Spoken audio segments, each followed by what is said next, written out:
Hello? Hey, can you hear us? Yeah, can you hear me okay? Interesting. Yeah, we can hear. Wait, No, I can't hear. talk again? Is it only coming out Can of you your hear me? headphones like a dumbass? Did you hear that? No. Fuck. Talk again, Edith. Keep talking. Sorry, Edith. I can't hear you. Hello? Maybe you can hear me, but I cannot hear you. I don't know how Eldest figured this out. Oh, fuck. Can you What hear did you me do? now? Hold on. I can't. Hold on, Edith. Hang tight. Yep. And he's going to blame the new studio, but it's the exact same stuff. We haven't upgraded yet. Edith, talk now. Hello, hello, hello? There she is. Yes. What's going on? Can you still hear us?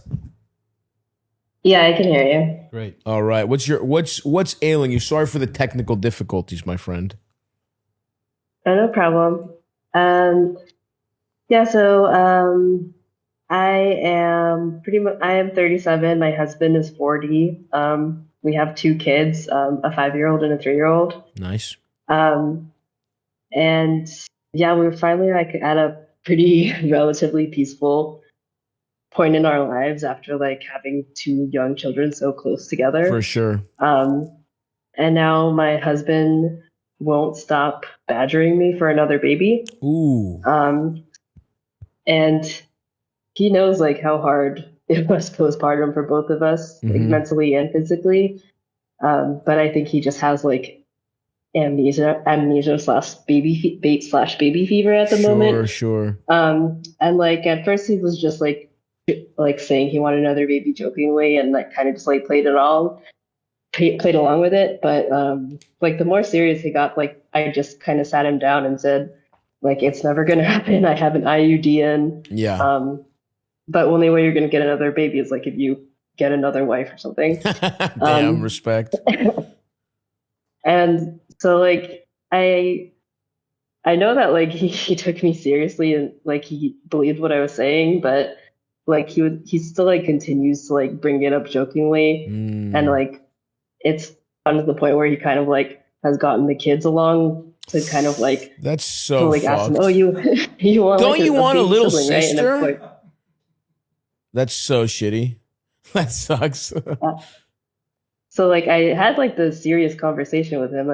At this point like I just want him to like shut the fuck up about it. So like how do I get him to do that? Yeah, that's interesting because like look, he just didn't take you seriously on that first conversation. Like that's the hard part is like he should have just listened, but he didn't. And then also look, I think you're giving him a nice amount of credit of where you're like, it was so hard for both of us postpartum. No, it fucking wasn't. It was hard on you I mean, look, I'm sure his life was more annoying, but in terms of who that shit's harder, like I've seen it now, firsthand where my best friend had a kid. It's harder on her. My brother had a kid. And my brother is like, he's the most over the top, wants to spend every minute with his son possible. Still, the baby loves its mom way more and needs its mom way more. So like, let's start there. He's asking you to do something that's harder on you than it is on him. That's number one. And then number two is after you had the conversation with him, he's still not taking you seriously in a way that should annoy you, right? Like you don't have to like preemptively kind of make excuses. You can just be like, hey, because to me, I think you're trying to keep the peace. You're trying to like just, not make this a big deal.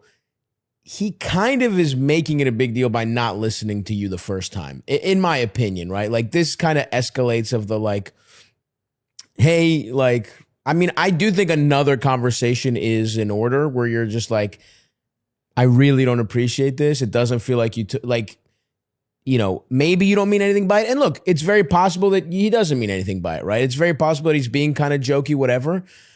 But if that's the case, then it shouldn't be hard for him to stop if you say it again, because it's like, look, this isn't buying a new car, right? It isn't something that's like, okay, it would be kind of annoying for us, but we can evenly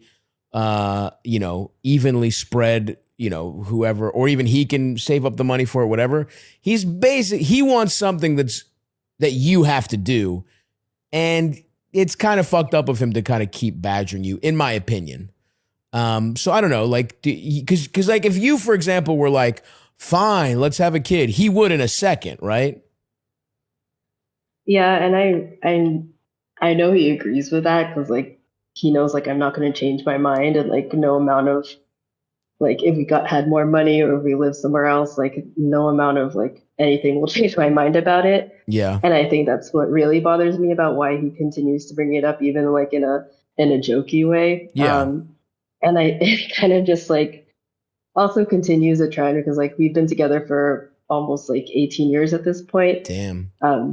And I feel like during that time we've obviously changed a lot since like our early 20s. Like we're almost 40 now. Of course. And like in the past couple of years, I feel like, especially since we've had kids, he's become like more morally conservative, like not in like a MAGA manosphere way, but just like he will say things like, I'll be super disappointed if I don't have grandchildren. And like Right. he started wanting to go to church recently. And I think it's just like continuing a trend where like That it sucks. makes me uncomfortable.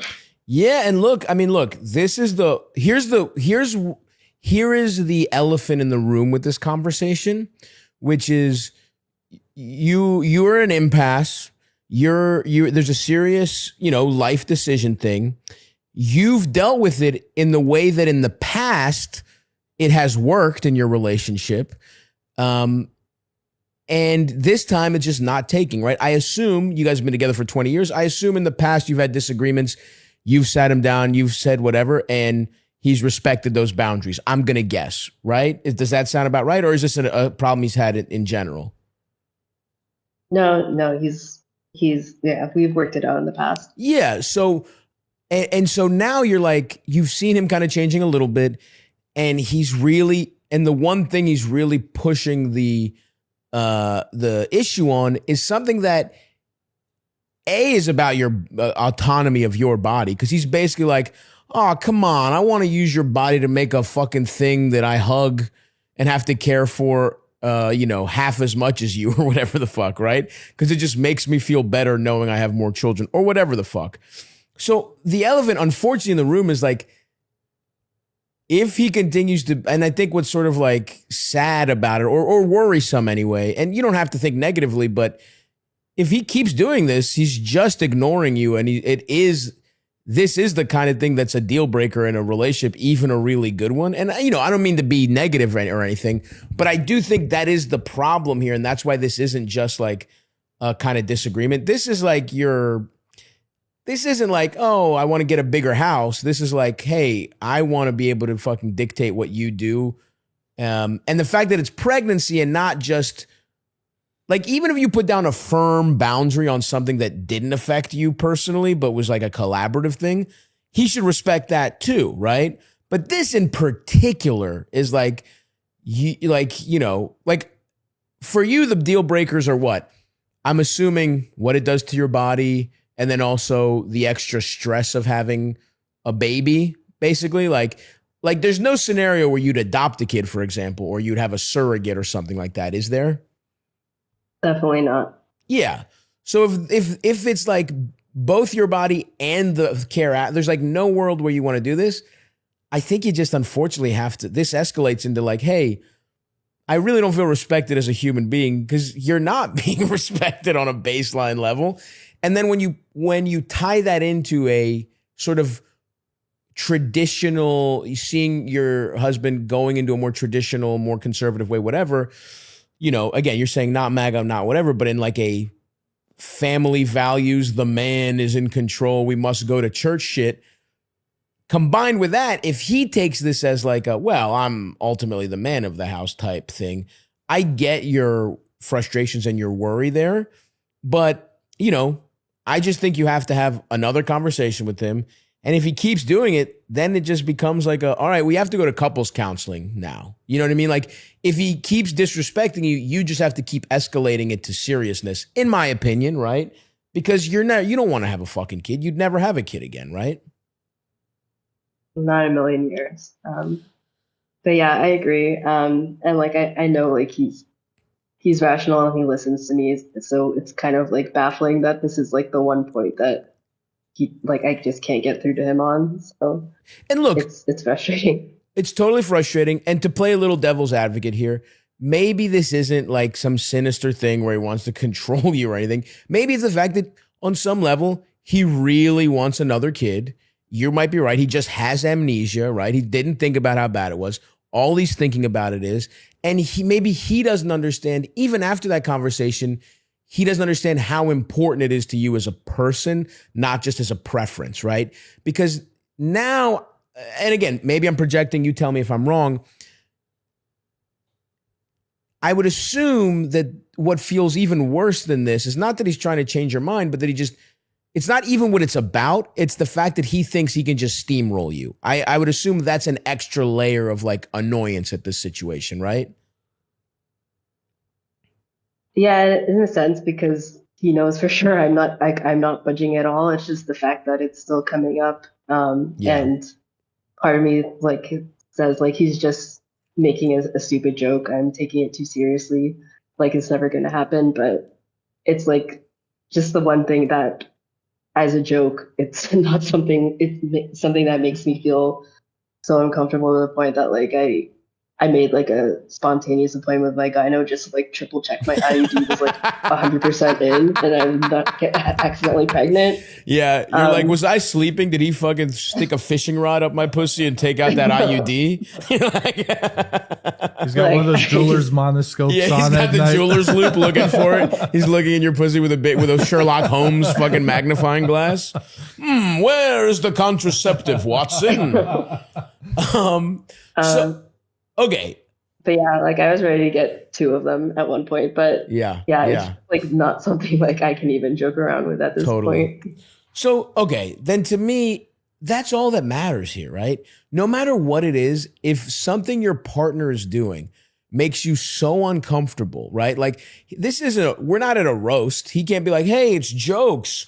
What is this? You know what I mean? Cancel culture's gone too far. It's like, no, your wife has begged you to stop doing something and you keep doing it. To me, it is as simple as that. And the fact that it is about pregnancy and something that relies so heavily on you kind of makes it 10 times. It's the worst thing to joke about, in my opinion, in this instance, because, it combines two real insecurities of yours. Not being taken seriously and also, your husband just kind of changing into a weird conservative guy who's trying to control you. And again, I'm not saying any of that is real. And I think hopefully this is a reasonable person that you've shared a life with, had kids with, et cetera, et cetera. Hopefully this is just a thing he does really want. And so it made him not take you as seriously as he should have. And when you make it clear, like, hey, we have two issues here. A, I'm never going to get pregnant. Forget about that. Get that out of your mind completely. But B, every time you do this, I feel disrespected and I feel like you're not taking me seriously as a person.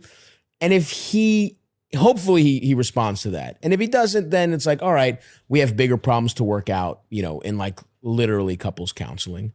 But yeah, if anything, this call could be is like, we can be a sounding board to let you know that it's okay to be pissed off about that. And you don't have to just like pretend it's fine.